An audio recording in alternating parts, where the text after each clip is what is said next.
বন্ধুরা সবাই কেমন আছেন? আশা করি সবাই ভালো আছেন, সুস্থ আছেন। আমি আজকে ভালো আছি। আমি আজকে চলে আসছি আমাদের দ্বীপ জেলা বলা নতুন একটি জায়গা। এটা হচ্ছে কারিমাথা, আর পাশে হচ্ছে একটি নদী, আর নদীর পাশে দেখতে পাচ্ছেন একটি নৌকা যাইতেছে ধীরে ধীরে।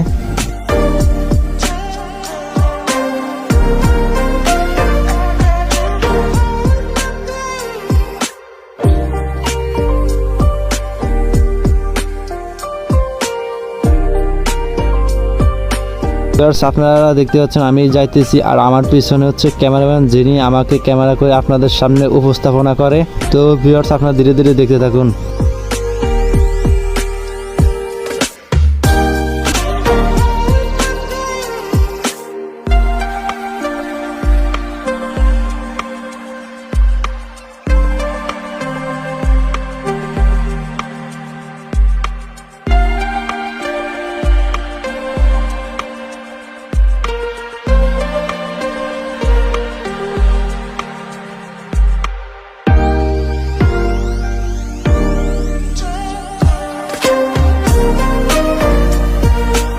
ভিডিওটি হচ্ছে মেঘনা নদীর কারিমাথার একটি ভিডিওটি আপনাদের অনেক ভালো লাগবে, এবং যদি ভিডিওটি ভালো লেগে থাকে সবাই আমাকে লাইক কমেন্ট শেয়ার করে ধীরে ধীরে দেখতে থাকুন।